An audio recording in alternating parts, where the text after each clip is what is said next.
good to see you again. Hope you survived your weekend. Relaxed a little after the structural bioinformatics exam. As I've introduced, this will be the last theoretical course that you have this year. This is Bioinformatics on Translational Medicine.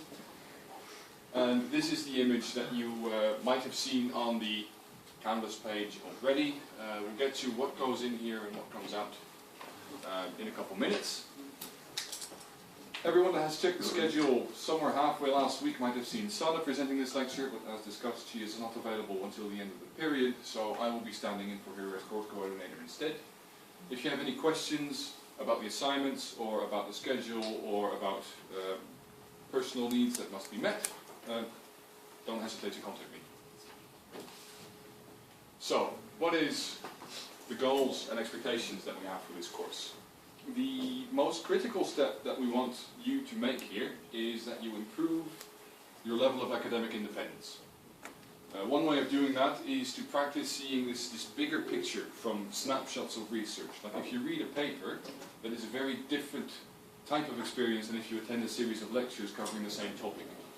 What we'll do in this course is we have a whole series of guest lecturers, we'll go through them in a bit, and they will each present some of their medical bioinformatics related work, specifically focused on the practical issues and the solutions that they came up with for that.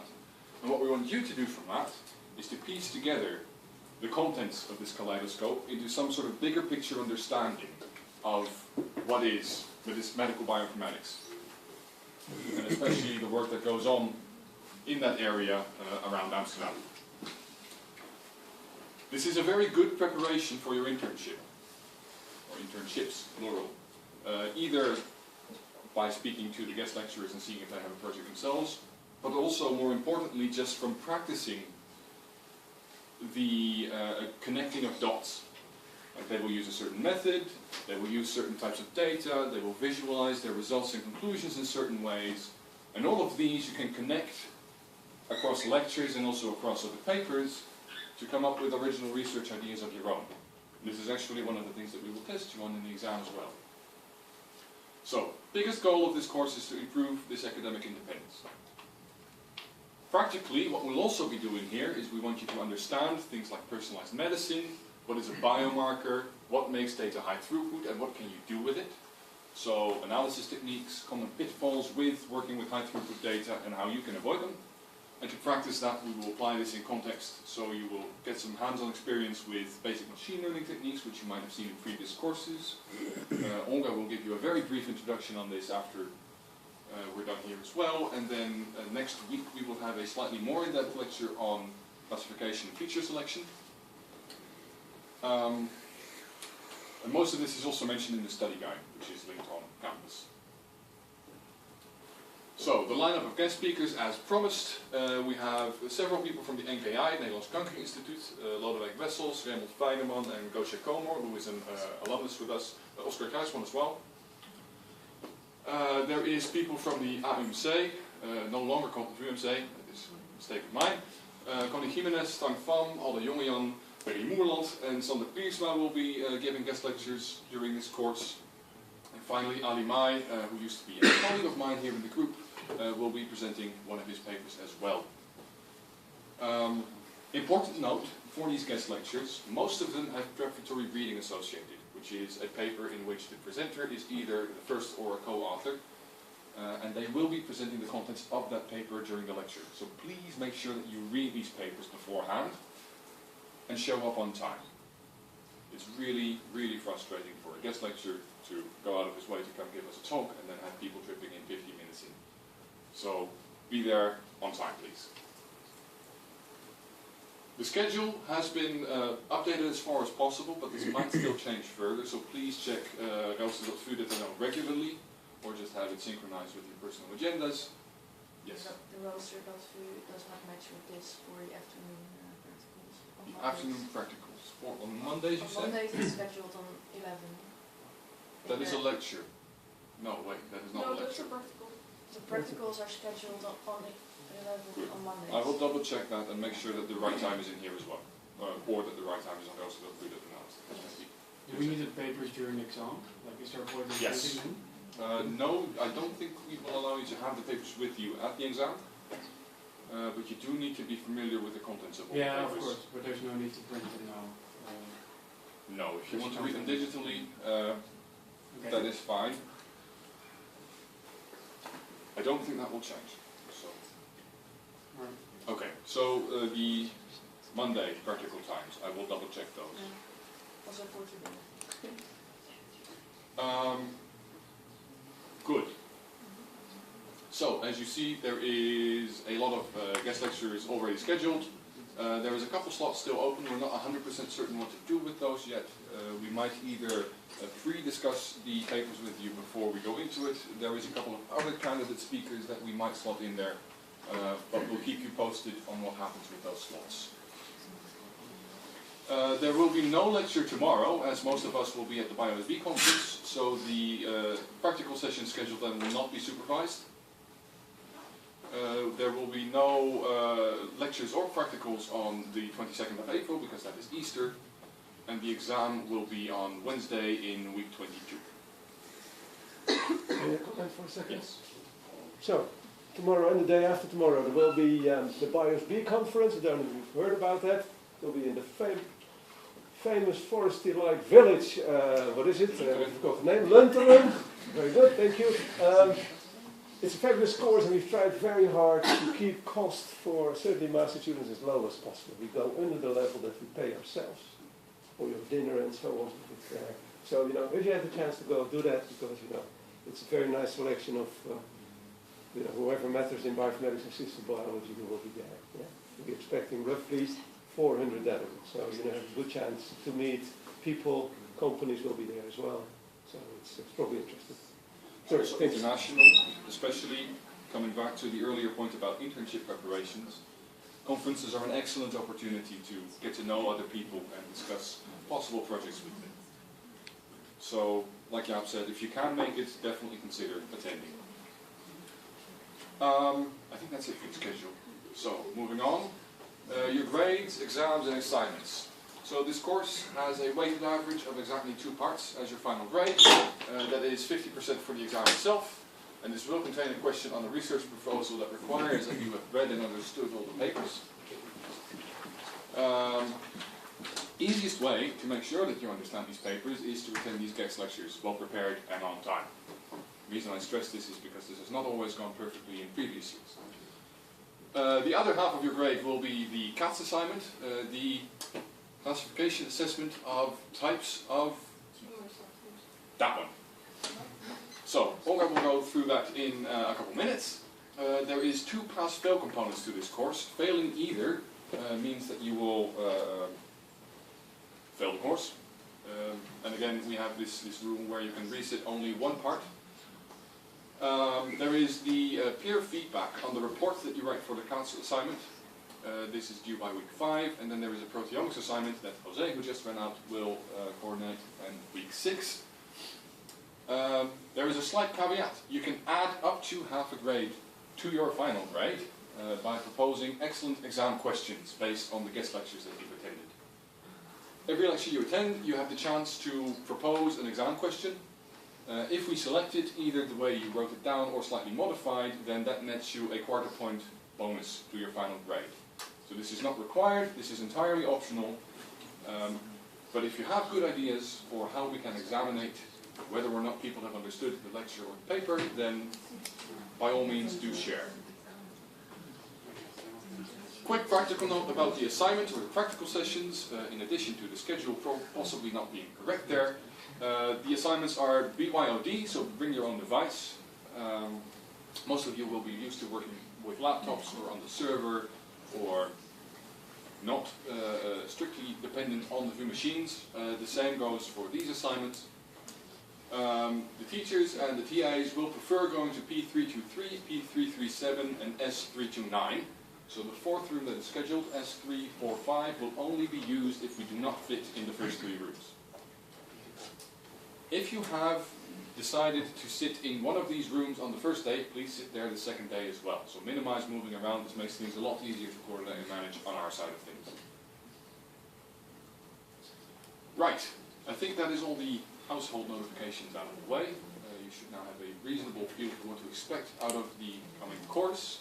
So I will very briefly talk about what is personalized medicine, translational medicine, a biomarker, and I'll show you an example of a Kaplan-Meier plot.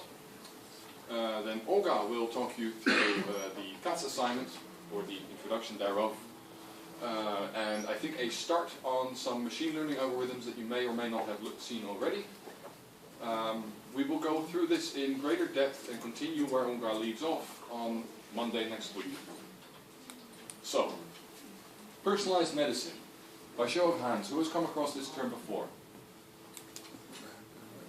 Alright, would anyone hazard a guess as to what we understand by personalized medicine?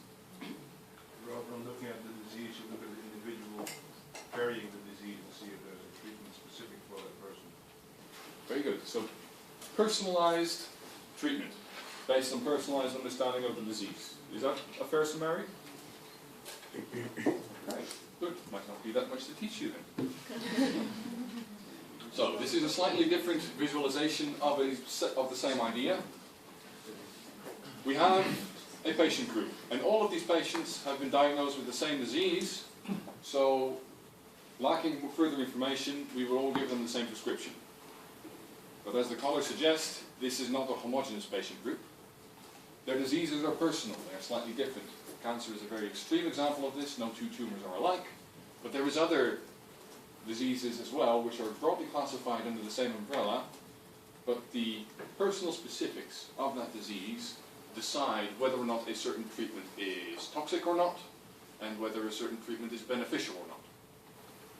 So the best possible case is where the treatment that you decide on for a specific patient is not toxic to them, and it is beneficial, so it actually helps their prognosis. Slightly worse is that the drug is toxic, but it's still beneficial.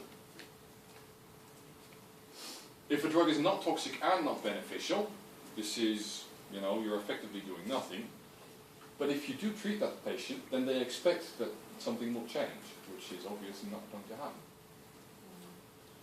And by far the worst possible group to be in is if the drug is toxic, but it is not beneficial.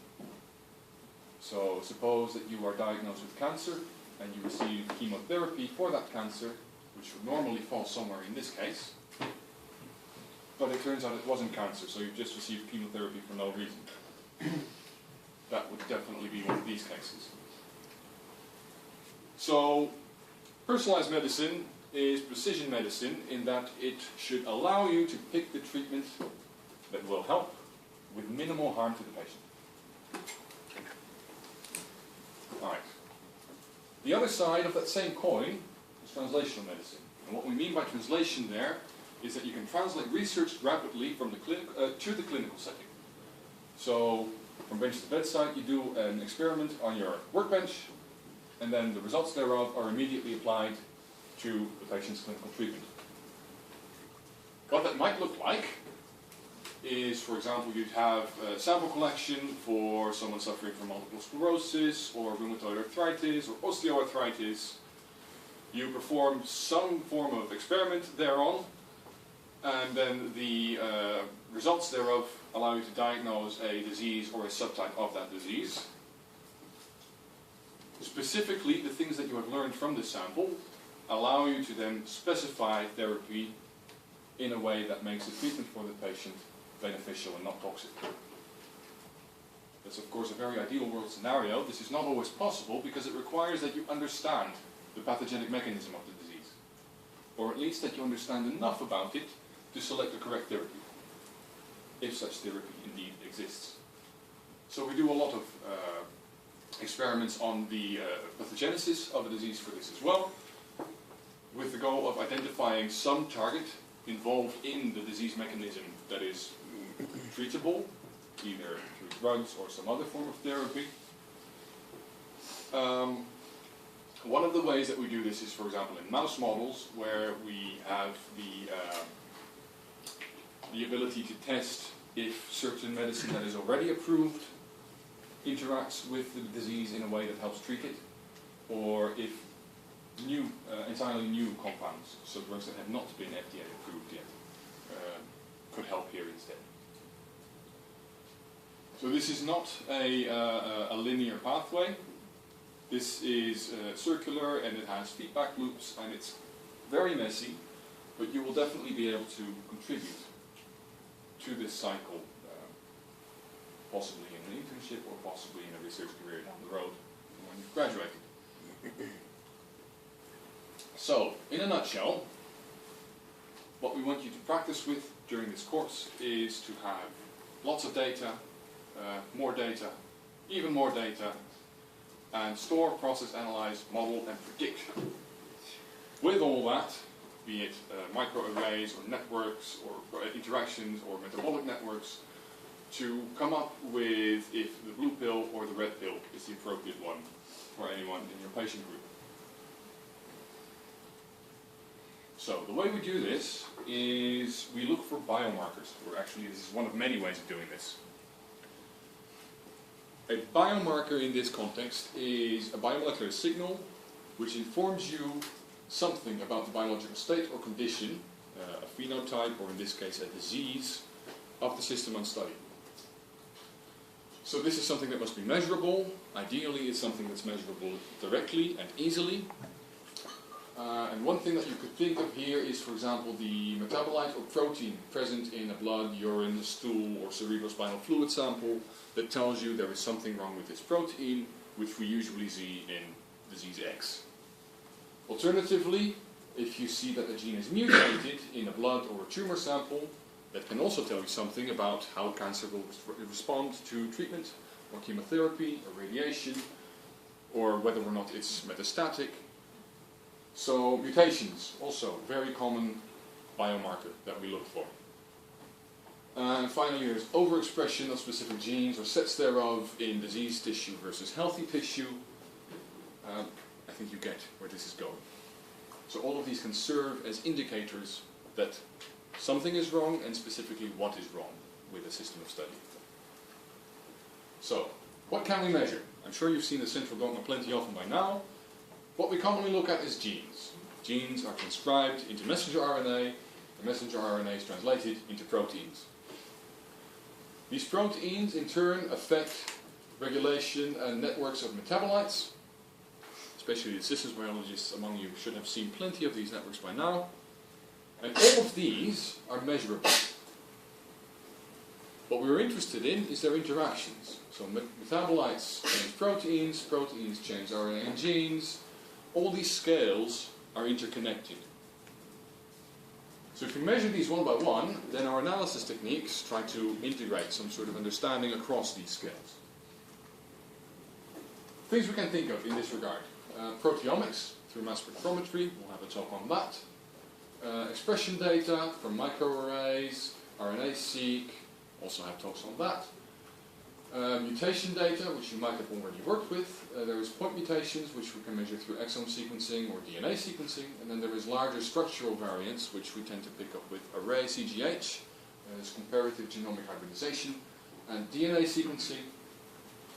Metagenomics, which is very similar to this, but then on an entire environmental sample, be it from a patient or from literally some piece of environment. We can investigate regulation, especially on the protein level, with chromatin immunoprecipitation sequencing. So you use,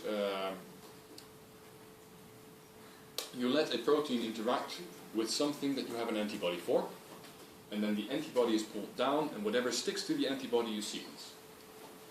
And that is how you can identify that there is indeed an interaction with that, but this will be discussed in greater detail in one of the guest lectures. And then other common data sources that we have, that we look at is metabolomics. So that was the last scale that we just saw, and epigenetics, but those will not be discussed in depth in this course. Okay, so we've already been through this briefly, but what does a biomarker do? We use biomarkers for three things mainly, and that is diagnosis, so figuring out what is wrong, prognosis, predicting what will happen if we do things, and an extension thereof, a treatment plan. Specifically this outcome prediction or this prognosis, there is a very common way of visualizing survival chance, that is the Kaplan-Meier curve. Here you have two conditions, gene A signature, gene B signature, won't go into details on what that means. And we have the percentage of patients with EVA signature surviving for a certain period. So a useful biomarker will separate these survival curves, because that informs you what will happen to this patient. What this means in terms of the biology, you will figure out throughout this course. And there's also several ways of testing whether these differences are significant or not. A common one is a log rank test, but that too is something you can practice with in not PATS probably. I'm not sure if it comes up in the proteomics assignment either. Depending on where you do your internship, you might run into these more often. And I think that's it for my slides. We just briefly look at the time. Is it due for a break yet? 10 minutes? I think we have a break now, yeah? I think it's better if I start and then we finish the work. Very good. All right, I'm going to pass the baton to Olga. She will introduce you briefly to the CAS assignment, and then we'll have coffee. So what you're going to be doing this period in the practicals, most of the time you will be busy with CATS. For proteomics it's just 2 practicals I think. But you will be mostly busy with CATS, which is classification assessment of tumor subtypes. So what is it about? It's actually a contest between all you guys, so you will be separated in groups, and you will be competing with each other for the best prediction. You can consider it as a challenge. So what you will be dealing with is array CGH data. Anyone familiar with this kind of data? Have you seen it before? Array CGH? Okay. I will come back to it in a moment, but for now it's not important. What is important is a copy number variation data. If it's copy number variation data, what kind of disease we're dealing with here? It's cancer. So more specifically, it will be breast cancer, and you'll get 3 clinical labels for this breast cancer data. It's HER2 positive, triple negative, and hormone receptor positive. So you'll get samples classified with 3 labels, and you will be in need to build your predictor to be able to predict future samples. So what kind of labels will these future samples have? So your first task will be to separate in groups of 4 I think, and this is the easy part.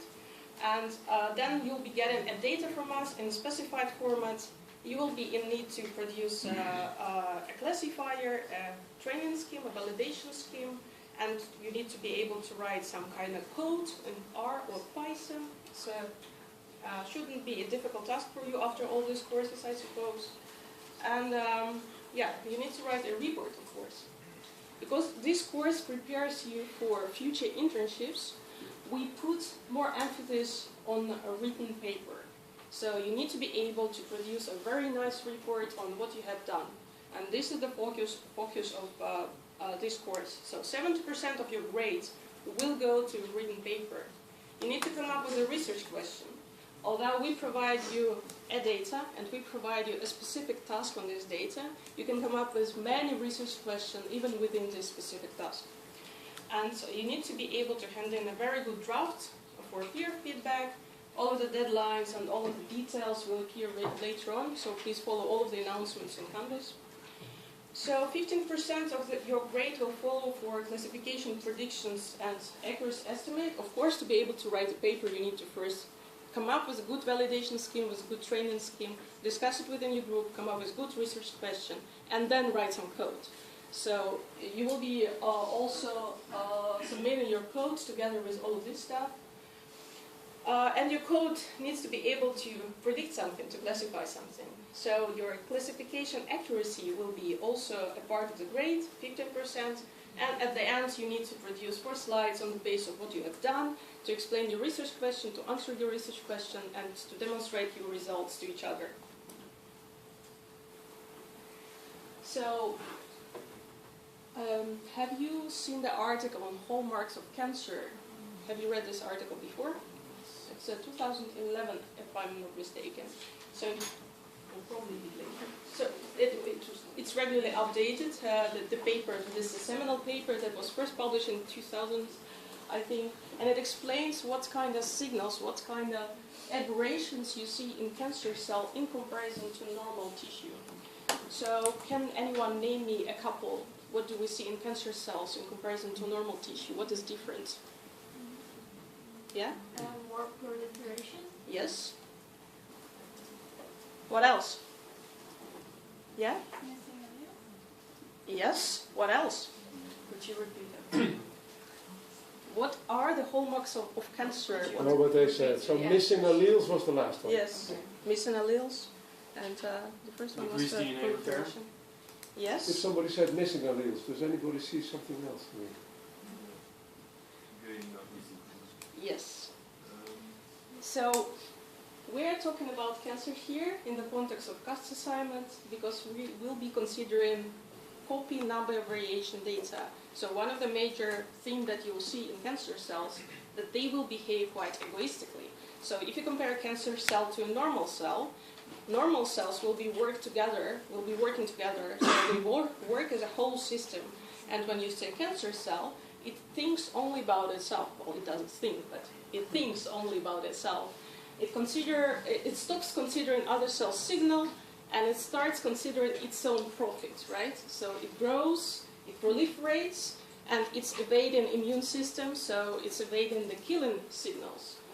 So again, the cancer cells, because they're behaving egoistically, they have also this copy number, the copy number variation appearing in cancer cells. So the cancer is considered as a disease of a DNA. So your the chromosomes in cancer cells start to behave a bit crazy. They will gain some parts of DNA, they will lose some parts of DNA, some parts will stay normal.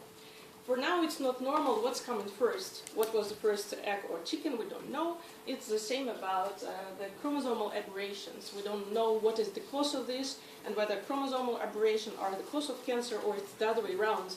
Probably it's a mix of everything altogether. There's a huge debate ongoing about this issue.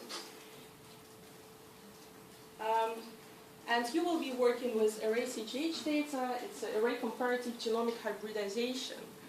So this type of technology allows you to compare two types of DNA.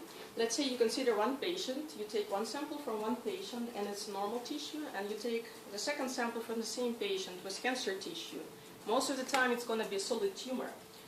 So you follow the normal processes of DNA extraction and digestion, and you have your labels, site 5 and site 3. You put your labels with a normal tissue, with a tumor tissue, and you put the green label, let's say, for normal tissue. You mix them all together, and you have array prepared for you with probes in it. So you put the mix of these two DNAs on your array, and then you wait until it's hybridized, you wash out, you put it in a scanner, and then you measure the light intensity, because they are labeled with fluorescent labels. You can measure the light intensity in your wells on your array. And then you can consider whether DNA is increased or decreased in a tumor cell. So why do we consider DNA? Why not RNA? Because RNA is closer in the chains of events to what is considered as a phenotype, right? Because we now know that DNA is actually, that the cancer is a disease of DNA. So probably if changes are starting from DNA, it's better to measure it over there, and it's probably already enough for our prognosis and diagnosis. The second reason is that DNA is very stable in comparison to RNA. RNA degrades very fast, and we don't know how much of that we're able to read actually. Even though that the signal is postponed until the proteins level, we still can see the signal on a DNA level, even if it's not resulted in any changes on proteins level, right? So again, what do we do for array CGH? We have tumor sample, we have normal DNA from the same patient. We put a label on it, we put a dye on it, one is green, one is red. We mix them all together, what color we'll get? We'll get yellow. So we have a prepared array with all the probes separated in each well. So we put our mix of DNA to this array, and then we wait until it's hybridized, we wash it out, we scan, and then we measure the light intensity. So if it's yellow light, what does it mean? That it's the same amount of 2 DNAs in both tumor and in normal. If it has a green light, what does it mean?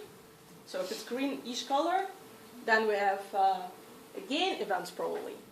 And if it's a red color, then it's probably a lost event. So what you'll get out of this technology is typically this kind of plot. Where you see whether you gained or lost some pieces of DNA. So you see all the chromosomes on x-axis and log-to ratio of gaining or losing events. And if you see that the dots are scattered around 0, it means there were probably no changes.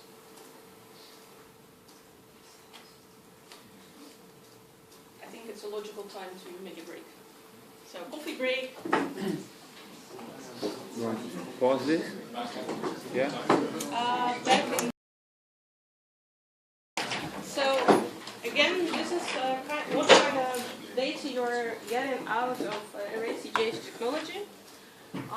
On the X side, on the x-axis, you see all the chromosomes located, and on the y-axis you see log-to ratio, because your copy numbers can be quite high, so you would like it to be shrinked and presented more condensely.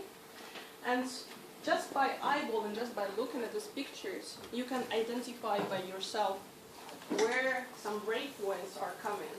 Like over here, you see the breakpoint that on the chromosome 1, and on these breakpoints, we see the increased number of DNA for a cancer cell. And this finishes up over here, right? This is done by just eyeballing, but what is the reasoning process behind it? When you look at these dots, you think, okay, most of the dots from the right-hand side are located slightly up in the comparison of the dots on the left-hand side. This is how your brain processes this type of information. But it's not quite strict for a bioinformatician, right? So you need to put a mathematical definition where the breakpoint starts. And this is where computational techniques comes into place.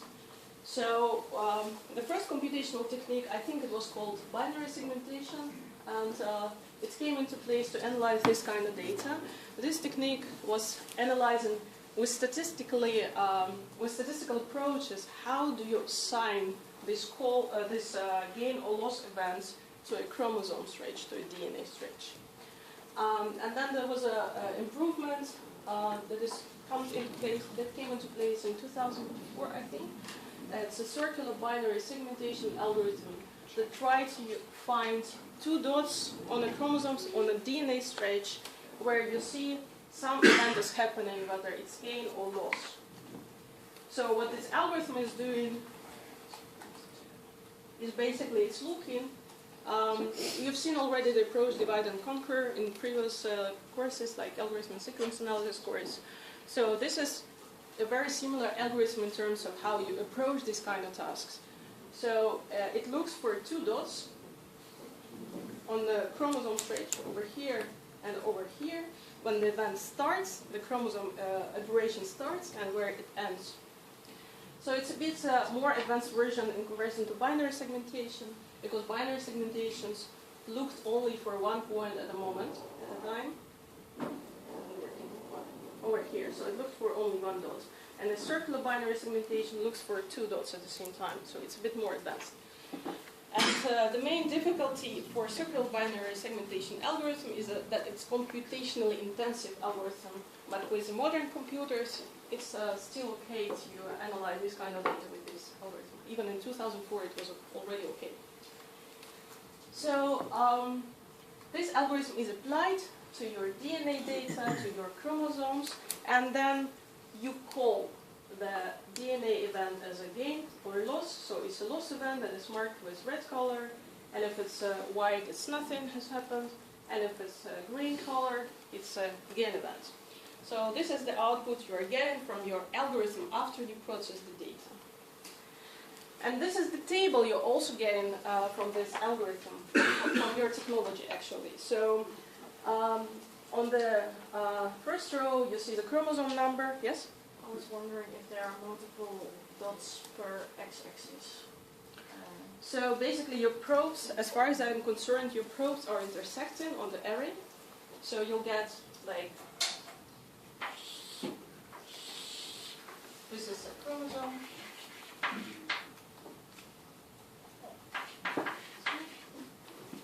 And you'll get this dot, which concerns one probe, one clone. And you'll get this dot really close to this because they are intersecting. And this is another value from, like if it's a DNA stretch, you see this DNA which is 20 kilobase, let's say, and you've got one probe over here and one that is starting from here. So these dots are slightly intersecting to each other. Correct me if I'm wrong yet. Okay, so basically this is the table you are getting as an outcome. On the first row, on the first column, you see the chromosome number. On the second row, you see the clones. And all of the rows on the right-hand side are your samples. And basically, 1 means it's a gain event, 0 means nothing has happened, probably, and -1 means lost event. If you take a close look at this table, you'll see that some of the rows are repeating each other. So take a look at the row 1, 2, 3. And you'll see that in all the samples, the results are all the same. So for sample 1, it's always a gain event. In sample 2, it's always nothing has happened. In sample, in sample 4, it's again a gain event. So you do not need that much information because it's just repeating the same thing, right? So to be able to analyze it better, to make the algorithm that you are working with later on, to make a table a bit more condensed, you just shrink these 3 rows in one. So instead of clone 1 to 3, you'll get just one row with 1 to 3 clones condensed. That is making your life a bit easier. This is pre-processing the data. And in your final files, you'll get fewer rows to process and fewer features to work with. And I would like to emphasize here that you are getting not the nucleotides. So you're measuring on the level of DNA stretches. It's not one nucleotide. When you put your breakpoint, when you put your change point, it's a DNA stretch. So there are some techniques that allow you to work with nucleotide level, but not in this case. So one DNA stretch can have many genes involved, right?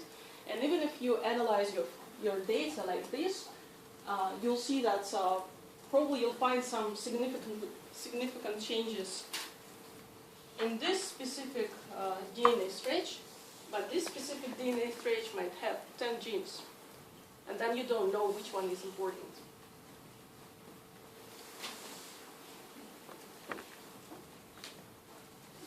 So the objectives of this lecture would be to introduce you to a supervised machine learning approach, or to repeat some machine learning approaches, supervised machine learning approaches, if you're already familiar with that, probably with a bit more context to it, with a bit more examples, and to prepare you for a first practical with cuts. So, who took at least one course in machine learning? Who is familiar with machine learning approaches? Okay, this is going to be an easy lecture for you. Can you name any machine learning approach that you worked with, or you actually applied it, or you've read about it? Any? Random forest. Random forest, good. More? SVM. What? SVM. Yes, okay. Further? Logistic regression. Yes, the easiest one. Further? Very nearest neighbor. Yes, also the easy one. So, Artificial neural network. so do you know the difference between supervised and unsupervised approaches? Can you name it? I think you already know the labels, right? Yes. What is known? Where exactly the labels are known in which approach?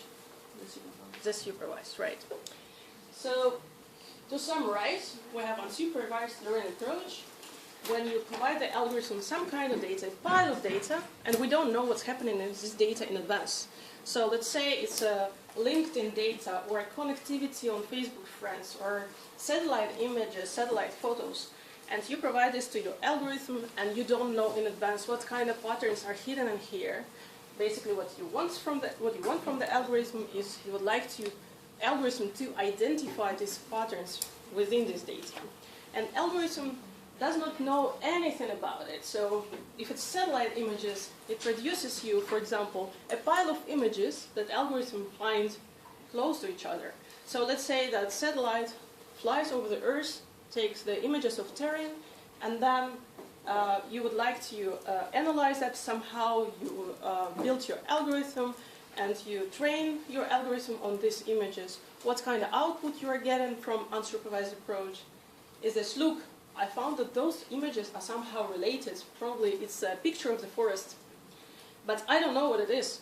We as a human beings should be able to take a look at this image in the best case scenario and to say, okay, I know what this means. So unsupervised approach doesn't know anything about what's going on in the data. It just provides you some patterns in the data. And for the supervised learning, we provide the raw data to the algorithm, and we provide the labels to this algorithm. So in the example of satellite images, you have your images provided to the algorithm, and then you as a human being mark this image. Okay, I know that this is a forest. I know that this is the image of the sea. I know that this is tundra. I know that this is desert, so on and so forth. So basically, you mark those images, you provide it to your algorithm, and what you expect from this algorithm is to figure out the rule how these labels should be marked. And whenever you provide a new dot, a new picture, a new image from the satellite to your algorithm, you expect that it will be able to produce a meaningful output to say, okay, this is actually forest, this is actually sea, and this is actually tundra. So basic principle of classification and regression, almost forgot. What is the difference between two tasks in a supervised learning approach, classification and regression? Anybody can name it? What is the main difference? Classification assigns a class and regression assigns a value or a number.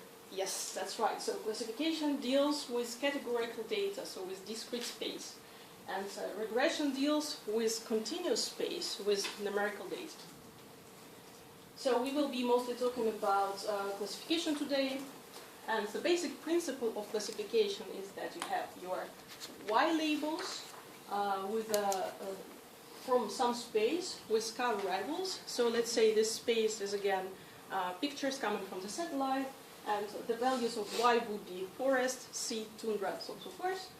And you have your feature vector with some measurements, chi measurements. In case of satellite images, it's going to be pixels. In case of patients and molecular data, it's going to be genes, it's going to be proteins, it's going to be a DNA stretch, or it can be a combination of all of this together, or it can be a combination of gene one feature. So your main aim in this classification is to predict Y labels from X data. So what you have here in a supervised approach, you have a system that is most of the time unknown. You have your observation, your measurements on your patients or your satellite images. You have your property of interest. In case of patients, it's whether the person is healthy or cancer. And you have combined trained data set with this observation and the property of interest. On this trained data set is used to train your machine learning algorithm, and then you produce a model, and whenever new observation is coming, your model is able to make a new prediction, to make a prediction of the property of interest. So this question mark is resolved for the new observations. If you ever took at least one course in machine learning, you probably have seen already this subset.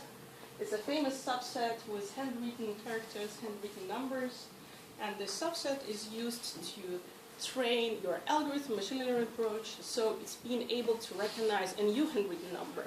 So, for example, you have it now in your phones, in your laptops, probably on your iPads, or whatever you use.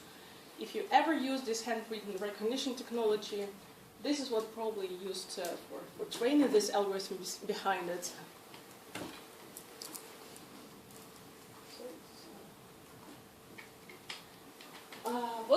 classification techniques we have. Probably the simplest is nearest neighbor classifier. You probably heard about support vector machine, which was quite popular. It's probably 10 years ago, I think, for SVM. You have random forests, you have neural nets. And yeah, I would like to note that sometimes it's really difficult to say whether the approach is unsupervised or supervised, because sometimes approaches are mixed, and you cannot say clearly, well, am I supervising here? Am I providing the labels? Yeah, just a general note.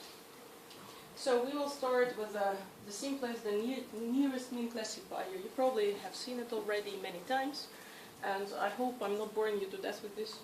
So the idea is that you have, let's say, two measurements, gene 1 and gene 2. So it's a 2D space, and you put your samples in 2D space. You put your measurements where a dot represents one sample. So it's not a dot, it's a circle. You put your samples in 2D space with measurements gene 1 and gene 2, let's say it's expression level or whatever. And you know the labels in advance, so you know that this is going to be cancer and this is going to be normal. Basically, what you really like to do in any machine learning approach is you would like to collapse huge amount of information in just one short piece of information you would like to get. So if it's raw data, you would like to figure out what kind of patterns are in these data, what are the hidden patterns, or what are the predictions that you can make on the basis of this raw data. How do you generalize in nearest mean classifier? You just make a mathematical average out of these dots in a 2D space. You put this mathematical average as a new dot, and you memorize it for future predictions. So when the new dot, the new sample is coming, you would like to see whether it's cancer or whether it's a healthy patient.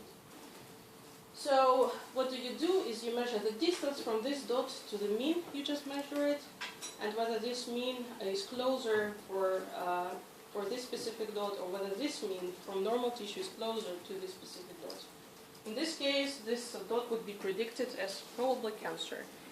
Most of the time, not most of the time, but quite often people apply just Euclidean distance. So it's just 2D space, you apply Euclidean distance, you got your output. But what if we see this measurement that is in the middle, in between? What can you tell about this measurement? We don't know. We cannot predict the outcome. We cannot prognose anything from this patient. What does it mean? Probably we made a wrong measurement. Probably we've got some technical noise. Probably we've got some biological noise. Probably we ruined our sample in the lab somehow. Or what can also be is that you didn't have enough measurements for cancer or for normal, and the true mean is located actually elsewhere. So if you introduce more samples, you'll see a better mean prediction, right? So it's probably over here for the cancer data. But we don't know. That is what we have, that is what we measure, and that is what we say for this specific sample. We cannot predict. So your machine learning approach is always restricted by the amount of data you have and the type of data you have. The nearest neighbor, this is the next classifier that is quite similar to the mean classifier. And what you are given again is input vector x, which can be your gene expression level or number of DNAs available, or number of DNA stretches, copy number variation data. And you have your labels specified for this x vector. And then what you're trying to do is, instead of measuring the distance between this dot and the mean value, you are trying to introduce more information to the measurement. You are trying to introduce a voting mechanism, democracy. So you have your dot over here, that is called actually nearest neighbor. You have your dot over here, which you would like to predict. You have two labels, not so many samples, but you have blue squares and you have red triangles. So if it's a 3 nearest neighbor algorithm, then you're taking 3 nearest neighbors to this green dot, and then you say, okay, what is the majority? What is the voting here? We see that we have 2 red triangles and just 1 blue square. Then it's probably red triangle, right? But if you increase the k number, if you increase it to 5, then your prediction will change drastically. So now the label would be blue square. So what you typically see in real life examples, when you deal with real data, data is messy.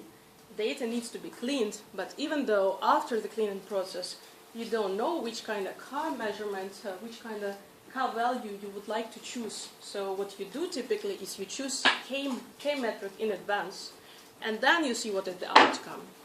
K here can be considered also as a hyperparameter, and you can also train your model with different hyperparameters and then assess its accuracy. I think it's coming later in the lectures probably.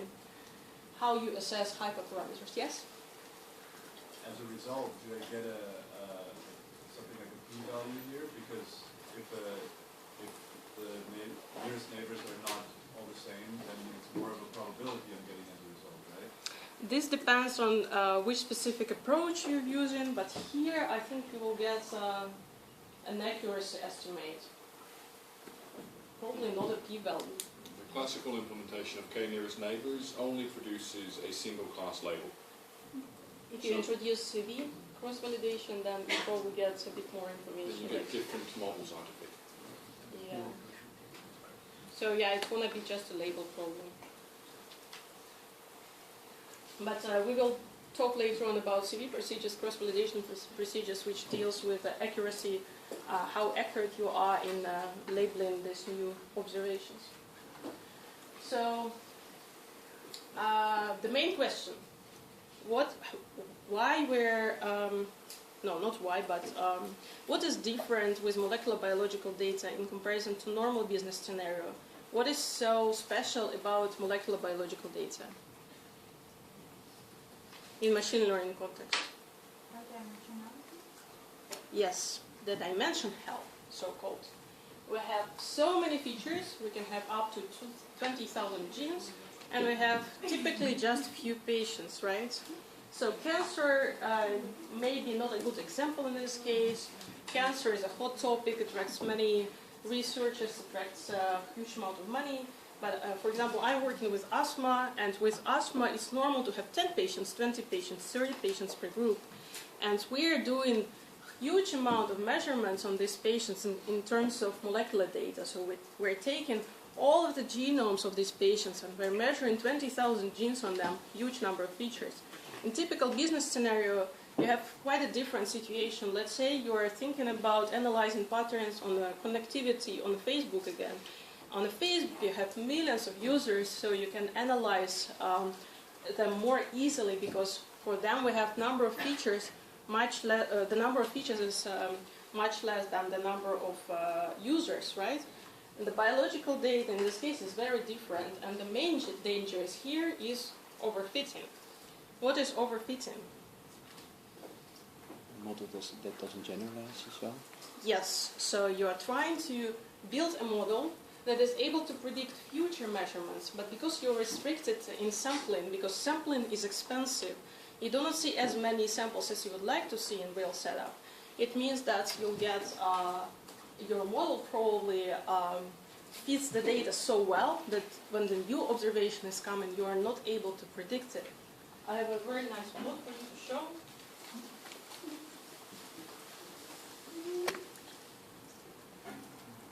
To demonstrate this concept of overfitting, let's imagine that there is a complexity level which can be the amount of features that you introduce into a model. This is low complexity, this is high complexity.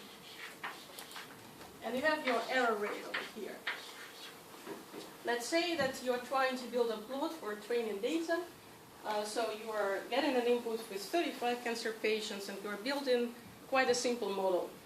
If you are building quite a simple model, it may be not a good predictor for your patients. Then your error rate would be high. Then the error rate is going down when you introduce more features, when you introduce more measurements. Not more measurement, but more features. So this is a training set. So the error is going down, probably it will be really close to zero. Sometimes you reach zero value. But whenever you have a new data coming, if you're lucky enough and if you're clever enough, you can introduce also the test set. And the test set will have something like this. So the error rate for the test set at this moment, when you introduce more features, it starts to grow actually for the test set. And you have a real data, it may go even worse. So your error rates start to grow at this moment or at this moment. And with overfitting, you need to be really careful with the amount of complexity you introduce to your system, that your system predicting also not really well only the training set, but also test set and the new observations.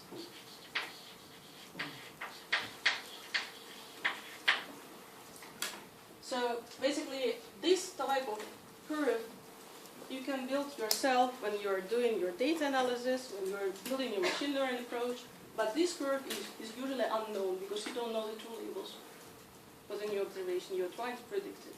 So this is what we are trying to reach, that we are reaching the low error rates, both on the training set, on the test set, and for new observations. But the error rate for new observations, you don't know.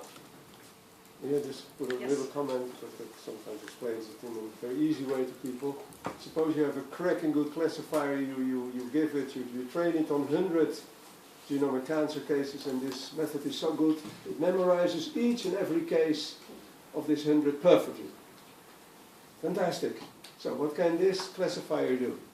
What happens if you confront it with one of the 100 cases? Well, it knows them all by heart, so it says, oh, it's case 46, no problem. What happens if you give such a classifier an unseen case?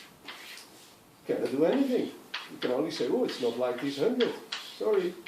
Right? So that is totally overfitting, of course. So we really have to go back to more generalizable classifiers, and that's the curve that Olga's explained to you. So this is a more mathematical definition for this overfitting concept. Thanks, for giving more details. And over here, what we see is the error rate for your predictions. And if you have the error rate, you have the function that can predict on the training, that can predict on your training data with a worse error, so the error is bigger. But at the same time, if we have the same function predicting with a better error rate on the new observation, this is overfitting. So if you have this function, that means that your model is overfitting. But again, it's not so clear whether you overfit your model or not, because you don't know the real labels for new observations. But how can you deal with this kind of problem? How you can stop fooling yourself around and make a better accuracy prediction of how accurate your model is? We have two types of approaches. We have cross-validation for that, and we have feature selection or regularization. Sometimes they're combined. I think probably most of the time they're combined. So the classic rule of thumb, let's say that you have 35 tumors and you have thousands of genes on them, on those patients, per group, by the way, per group. So the rule of thumb would be to divide it by 10, and you'll see that the best number of features for that specific data set would be 3.5, which is not a lot. And if you try to look through medical literature, you see this rule is neglected most of the time, but because people are using many, many features, and you'll see the report on hundreds of them, and they should be using just 3.5. So if your data set is small, like if it's 35, then your procedures like cross-validation or feature selections are incredibly important. Sometimes I hear people saying, okay, I have just 35 tumor samples. I don't have that much flexibility involved here. I'll use all 35 to do my prediction and to predict how accurate my model is. And then they're fooling themselves on the accuracy of their model. And if they separate their tumor samples, 35 tumors, if they use only 20 out of them to train the model, and if they used other tumor samples to understand how accurate they model, they would stop fooling themselves, at least partially. And this is the concept of cross-validation. I will come back to it a bit later. So on this plot you see the examples of not classification but regression. So you are trying to fit those dots, you're trying to find the model for those dots. Let's say that you use just one variable to build your model, so it's linear model. And with this linear model, your error rate would be quite high. So the distance from each dot to this line, and if you summarize all of the distances from each dot to this line, it would be quite high number. In comparison, when you use 10 variables, so you use all available variables to build your model. And then you come up with some polynomial function, which is fit your data quite nicely, and the error rate for your model would be really, really low, probably around 0. And then you come up with another model with just 3 variables instead of 10, so you use some parts. And in this case, your model is not fitting the data completely, and you avoid trying to fit noise in your model. Because noise won't repeat itself in the next iteration when the new observations are coming. It's going to be probably a new source of noises. But over here, when the new data is coming, this red dot is new data, you see that the error rate when you use just one variable is going to be quite low probably. In this case, it's going to be high. And in this case, it's also going to be quite high, right? But if you introduce more dots to this scenario, you'll see that this model probably behaves the best. Because the error rate, as we see here, is increasing in a test set and increasing in the new observations whenever you introduce more features. And there is a gold point which we would all like to see. The gold point when you error rate quite low in a training set, quite low in a test set, and low in the new observations. Is there like a limit on the number of variables you're allowed to try when you make a model? This is a very nice question. But basically you can try to fit all 10. But then you're fooling yourself, right? Mm-hmm. So there are feature selection approaches, feature reduction approaches when you try to reduce features. So for example, one feature correlates to another feature and you know it on the basis of your measurements, then you can reduce it to just one because the other does not introduce any new information, right? And then you probably stop fooling yourself as much as you're fooling yourself when you're introducing 10 features. But you're allowed to continue fitting as long as you like, until you're happy. Yeah, this depends really on your purpose. You can fit all 10 variables, but what kind of model you're trying to build, what kind of output you're trying to get out of this model. And whether you are playing with accuracy or you really would like to find an accurate model that is able to be around this gold point. So we as scientists think in terms of complexity. We're looking for complexity. We're bored by some simple models. But the main idea with machine learning approaches is you're trying to help in a clinical setup. You're trying to help patients somehow. You're trying to predict or prognose. For example, for cancer patient, it can be a critical decision, right? And then we as scientists should be aware that we should not look for complexity, but we should look for more accurate models that predict the type of behavior we are expecting to see. So logistic regression, how boring, right? But it works. It works. So you do not need to apply neural nets when you can apply logistic regression. You are not looking for complexity, you are looking for accurate model that fits your data.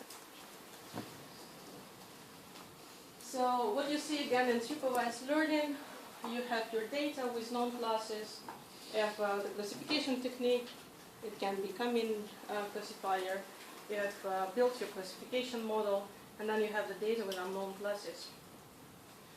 And then what you can do, you can separate your whole data set to 2 data sets. And one would be called the training set, the second one would be called test set. And then you train your model only using the training data set, and you test your model on specificity and sensitivity on your test set. And then you're fooling yourself a bit less than in the first case scenario when you're using all your data to train your model. So one of these approaches is called leave one out cross-validation. Basically what you're trying to do, you're leaving out the first sample and you train your model on all the others. Then you pretend that you forgot the label on the first sample, and then you use your model, just generated model, to predict this one. And then you compare the value that you got out of your predictor with the true value. Then you memorize this value and go to the second sample. You repeat it so many times as how many samples you have, and then at the end you summarize all of your predictions for this left out sample. And let's say that 95% of the time you were right. It's a very good predictor, you're happy with this. There is another approach that is called n-fold cross-validation. Instead of leaving out just one sample, you are leaving out a set of samples. So let's say that you separate your data on 3 subsets, so it's threefold cross-validation. You separate your whole data set on 3 subsets, let's call it x1, x2, and x3. So you train your data, you train your model on x2 and x3, and then you test your data. You verify how accurate you are with x1. And you repeat it 3 times, the same for x2 and for x3. And then you have your error rates, which you also average out, and then you're fooling yourself a bit less. So again, you have n samples, you split your data set. It can be split in to 3 parts. It can be not exact split into 3 parts, like some parts cannot be even sometimes. You count your error when you do your predictions on left out samples, and then you summarize your cross-validation error rate. So jackknife or leave one out cross-validation is usually applied when you have number of features equal to number of samples. It's good predictor, it's good cross-validation scheme for a Facebook example when you have very many samples and quite a lot of features, but still not as many as samples. And then for n-fold cross-validation, we know that if we have many features and not so many samples, the jackknife scenario is over-predicting, so it's too optimistic, and it's recommended that you use n-fold CV instead of jackknife. Although jackknife is much simpler. So this is extensive cross-validation scheme. For your CATS assignment, you need to come up with good cross-validation scheme, because we provide you with not so many samples, and again, it's going to be a huge number of features. And you need to come up with a scheme how to reduce this number of features and how not to fool yourself around with your accuracy prediction. So this is the example from Ludovic Wessel's paper. I think you have it as a background reading, and so if you need more details, just go there. This is from a different paper, but we have a guest lecture from the first author on this. I think this is probably the right one. I think he does his introduction, so it doesn't matter. It is from Ludovic Wessels, yes. Yeah. So what they suggested is the whole data set that they're getting, to separate the whole data set in 3 equal parts. 2 parts are going to a training set and 1 part is going to a test set. So the test set is excluded completely from the training mechanism. You train your model, this is a training part of this scheme. You train your model only with your training set, and then you measure the performance of this model. You also have internal CV loop, which is not important in the moment, but will be probably explained in later lectures.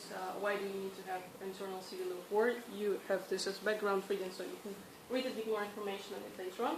So you predict your performance on the training set, and then you use you generate your final model, and then you use test set to predict the accuracy on the final model, and you memorize this. And you do this splitting in 3 equal parts 100 times. So you repeat it all over again. You build your new model from scratch. This is going to be a new training set, and new test set. Well, coming from the same source, but it's going to be a new subset, right? And then again, you measure your training performance and validation performance, and after all of this 100 times, you average out the results, and then you're getting your average training performance and average validation performance. What is going to be higher in this case? The training performance or the validation performance? Where the error rate is lower? Your training performance? Yes. So basically, if your model is performing worse in training than in validation, probably something strange is going on. Typically what you see is that training performance is much higher, or at least slightly higher, than your validation performance. If your model is really good, then you see that those numbers are really close to each other. So this is, again, about this golden point. So another approach is to reduce the feature space, the number of features that you are getting, number of genes that you are getting, number of DNA measurements, the number of copy number variations. And what you're trying to do is you're trying to get rid of all the features that are spurious, that are not that important, that have low influence on the final outcome. And yeah, if you reduce the number of features, it also helps you to keep the model simple and at the same time more interpretable. So you have like 200 of features, then when you are trying to analyze this model, it's also hard for us as human beings to understand what's really going on there. Why those 200 features are important? How do you connect all of these dots all together? So you have fewer number of features, it's much easier to analyze. For example, if you've got like 5 genes out of your model that are important for this specific subgroup of patients, then you can try to analyze those 5, try to look through the literature, or try to connect those 5 genes somehow to understand why exactly they look important for this subgroup of patients. So in previous years for CATS assignment, people were more focusing on feature selection approaches, and then this year I think regularization may be a more appropriate alternative. I think almost nobody used it in previous years. And yeah, you may want to try to take a look at regularization. And yeah, this is not correct. For the next lecture, the lecture is going to be on more details on feature selection and advanced classification, of course. Regularization. Yeah, on these regularization techniques. And by the next week for CAS, you need to form groups. We prefer that one student in a group has followed a machine learning course, so it's easier for you to start with coding, and that one with a biomedical background, so it's easier for you to interpret your final results. So you also need to do some background reading, and you need to start thinking about your research question, which is important to know what you're going to try to address with your cross-validation scheme, with your model, what kind of questions you're asking. And then you also need to design validation scheme till the next week, or at least have a draft on the validation scheme. I think this is it for today. So we will open the group page on Canvas. We will be doing this assignment in groups of 4. Rami tells me it has been opened right now. Maria was correct. We will be starting the lecture at 11. The practicals at 11. Are there any questions about what we have discussed today? Because if there were, I'd briefly like to grab back onto Vincent's question about the number of features or variables that you should train on. Because we've shown you the rule of thumb, right? That it should be approximately 1/10 of the number of samples that you've observed. There's also another rule of thumb where it should be the square root of the number of samples you've observed. And then we've shown you this method where you look at the error on your training or your test set, and you try to find the one where on the test set the error is minimized. In this extensive cross-validation scheme that Olga just walked you through by Lodewijk Wessels, there is here a step where you do a second fold of cross-validation inside the outer one, where you use this to estimate the optimal number of reporters, which is in this case the number of reporter genes or variables that you take into account when making a prediction. This is one way of doing it. There is also the Akanyike information coefficient, or the AIC, which quantifies the complexity of a model. We've seen the number of variables and the effect that they have on polynomials. Like a first-degree polynomial is just a straight line, a second-degree polynomial is a parabolic curve, then you have a third degree which fits it fairly nicely, and a 10th-degree polynomial which is complete overkill for this number of observations. The AIC would be able to tell you that given this model, then 3 variables would be a fair choice. So there is a lot that you can find yourselves as well in literature on how to evaluate the correct number of features to train on. Whether you do this in combined with feature selection beforehand, or whether you regularize your model afterwards. So do look some of that up. Creative solutions are always appreciated in this exercise, so be sure to add references if you decide to go for something more exotic than feature selection or regularization or combination thereof. And yeah, very curious to see what you come up with for this year. Yeah, and some addition, because you're probably going to choose your algorithm quite soon, and it can be even today. When you are choosing your algorithm, please remember that some algorithms already involve feature selection methods, so you don't need to repeat it twice.